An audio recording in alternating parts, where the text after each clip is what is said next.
Bonjour à tous, bienvenue sur la chaîne Viking Coaching. Aujourd'hui, on va parler du swing. Go! Donc aujourd'hui, on va voir ensemble le KB swing. Donc qu'est-ce que c'est? Le KB swing, tout simplement ici. Donc c'est ni plus ni moins que le fait d'envoyer ses hanches vers l'arrière, comme ceci, et d'amener le kettle au niveau de la poitrine. Pourquoi je voulais partager ce mouvement-là avec vous aujourd'hui? C'est vraiment un mouvement qui peut s'inscrire tant dans la préparation physique, comme des sports comme le rugby, le handball, le basket, etc. pour améliorer vos déplacements, que ce soit au niveau des déplacements latéraux, d'améliorer aussi votre détente, que ce soit pour des départs de sprint ou même pour des sauts. Ça s'inscrit aussi sur des sports comme l'haltérophilie ou même les sports de force, et bien évidemment vous trouvez ce mouvement-là dans le CrossFit. Les sports de combat, le swing, c'est vraiment un mouvement que je vous recommande d'ajouter dans vos entraînements, que ce soit pour le striking avec la boxe thaï, la boxe anglaise, le kickboxing, donc tous les sports de striking, les sports de lutte également, grappling, jiu-jitsu brésilien et évidemment le MMA. Pour également les personnes qui souhaitent se remettre en forme, le KB swing, ça va être hyper intéressant pour renforcer votre chaîne postérieure, puisque c'est ce mouvement-là qui va être vraiment pour votre chaîne postérieure, donc ischio-tibial, vos lombaires, et en plus de ça, il y a un bon travail de gainage et de grippe. Donc, ça répond vraiment à beaucoup de personnes sur différents critères, ok? Donc, on va avoir un petit peu ensemble le mouvement, comment bien l'exécuter et l'avantage que ça va vous procurer. Ok, donc le mouvement du swing, il est vraiment pas compliqué. Juste avant de commencer à décrire le mouvement, pour vraiment les personnes qui débutent, avant de vous attaquer au swing, donc qui va consister tout simplement à pousser vos hanches donc, en arrière et de venir donner un coup de bassin, ça va être surtout ça sur le swing, et ensuite d'aligner avec votre épaule, vos mains et le kettle juste en face.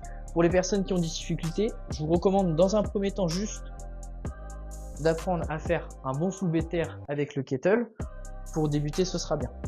L'avantage que vous allez avoir, c'est que la plupart des salles sont équipées de kettlebell. Donc que vous soyez dans une salle de type Basic Fit, Fitness Parkour, la plupart du temps ils sont plutôt bien équipés. Et après, pour ceux qui s'entraînent à la maison, comme ici par exemple, il vous suffira juste d'investir dans quelques kettles. Donc après, ça va dépendre évidemment de votre niveau et de ce que vous allez vouloir rechercher avec cet exercice-là, puisque on va le voir un petit peu dans la suite de cette vidéo-là. Mais vous allez pouvoir travailler plusieurs qualités physiques, peut-être plus un swing qui va être un travail de puissance, plutôt un swing en explosivité ou simplement un swing d'endurance. Le mouvement. Donc ici, je vais me placer comme un squat, c'est-à-dire que là, je vais avoir mes pieds un petit peu plus larges que mon bassin, les pointes de pied vers l'extérieur, mes genoux qui partent vers l'extérieur. Surtout, je bombe le torse et je tends les bras. Hop, je viens chercher mon kettle, je fais du coup un soulevé de terre pour initier le mouvement. Si vous avez du mal au début, vous pouvez faire des tout petits swings pour vous habituer. C'est vraiment un coup de bassin que vous allez devoir aller chercher. Un coup de bassin vers l'arrière, boum, et je reviens.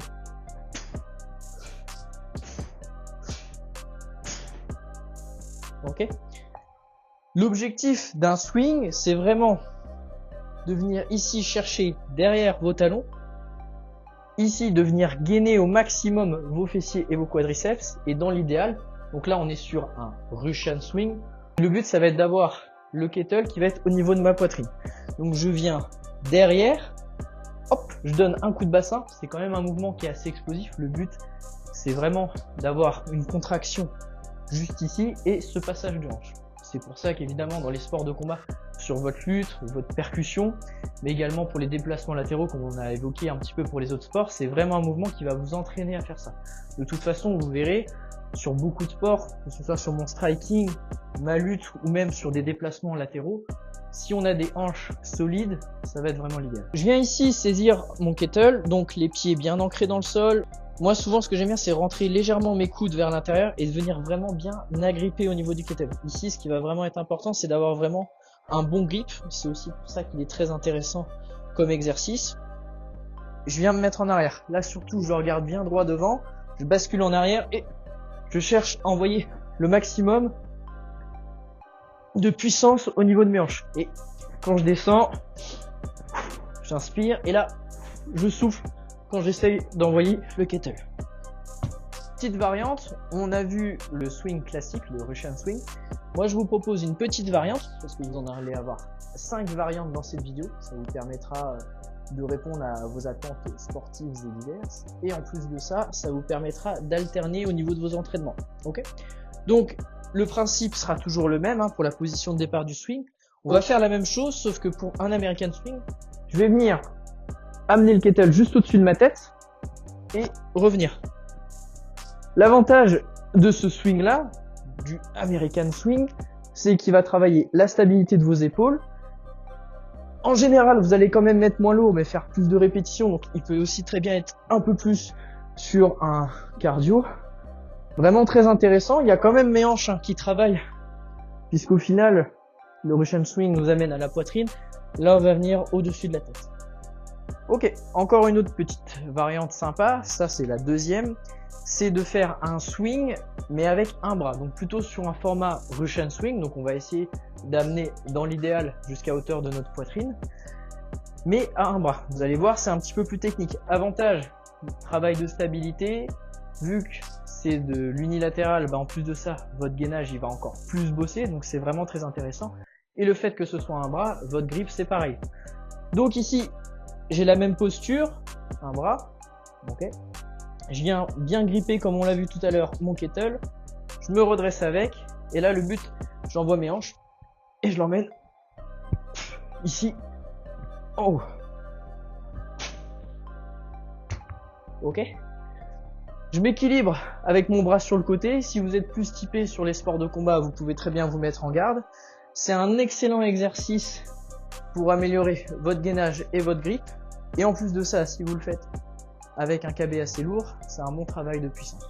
Donc là, la même chose pour la troisième variante, un one arm swing, mais avec une petite subtilité, c'est qu'on va alterner le grip à chaque fois. Donc là, ça va demander un travail de coordination, encore une fois, de stabilité au niveau de vos abdominaux, et en plus de ça, il est vraiment très intéressant pour le grip.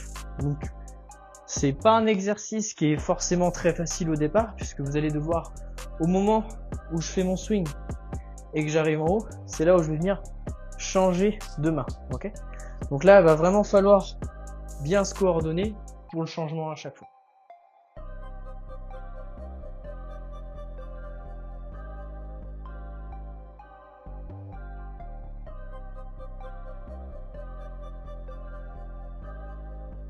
Quatrième variante, double swing kettle, très redoutable mais très intéressant pour le recrutement musculaire, un gros travail de puissance.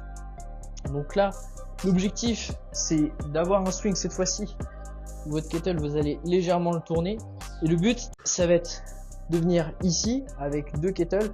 Si vous êtes un petit peu plus bas, c'est pas forcément grave, surtout si vous mettez lourd. En revanche, si vous êtes sur des kettles un petit peu plus légères, l'idéal ça va être de venir à hauteur poitrine. Vous pouvez très bien vous arrêter un petit peu plus bas si c'est plus lourd et si c'est plus pour un objectif de puissance et de recrutement musculaire. Pareil pour travailler ses appuis, il est vraiment très intéressant cet exercice là, et c'est une autre variante qu'on a du Russian swing mais en plus difficile.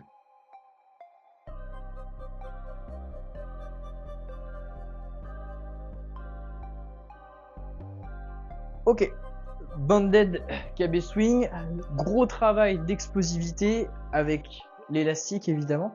Donc pareil, selon votre niveau, vous adaptez la difficulté au niveau de votre élastique.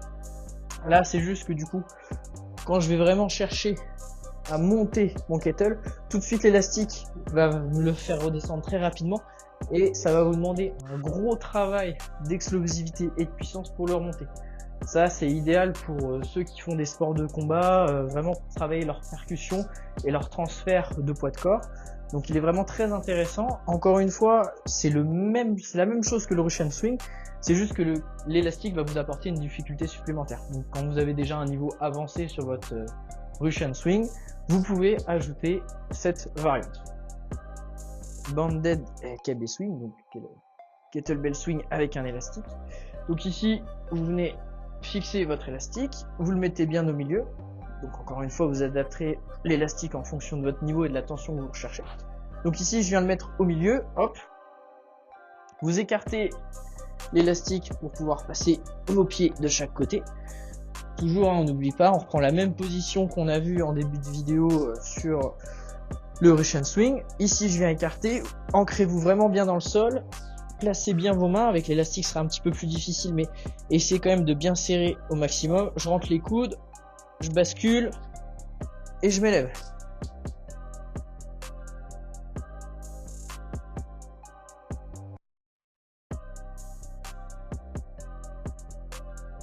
Sixième variante, KB swing avec un snatch. Même chose qu'un swing, donc là je vous montre avec un doux, ce sera quand même un peu plus simple. Je viens faire mon swing et je continue ma trajectoire en essayant de faire un arraché, hein, tout simplement ici, et de maintenir le kettle. Je suis ici, hop, et je verrouille bien. Donc, travail en unilatéral, pardon, petit bégaiement, et stabilité de l'épaule et de gainage. Et en plus, on a vraiment un transfert du bas vers le haut. Ça, c'est un exercice que je vous conseille de vraiment bien maîtriser, les exercices qu'on a vu avant et surtout le swing de base, parce que vous verrez que un snatch, eh bien, ça va vous nécessiter un petit peu de renforcement et surtout de stabilité au niveau de l'épaule. Donc voilà, on a vu plusieurs variantes du swing. Donc n'hésitez pas à me dire dans les commentaires, pour ceux qui s'entraînent, si vous avez déjà testé une de ces variantes ou si vous faites déjà du KB swing dans vos entraînements. N'oubliez pas, abonnez-vous, likez, partagez, c'est très important. Le but c'est quand même que cette chaîne grandisse au maximum et ça se fera grâce à vous. Je vous remercie d'avoir suivi cette vidéo sur le swing. Ce sera enregistré dans une playlist, les mouvements fondamentaux. Je vais essayer de vous répertorier un maximum de mouvements qui, je pense, peuvent convenir sur de la préparation physique, les sports de combat ou juste des pratiquants qui souhaitent se remettre en forme. Comme ça regroupe un peu tout le monde. Et en plus de ça, vous aurez toujours des variantes avec des niveaux plus pour les débutants, des niveaux intermédiaires, voire du niveau confirmé. Je vous remercie, je vous dis à la prochaine et n'oubliez pas, entraînez-vous.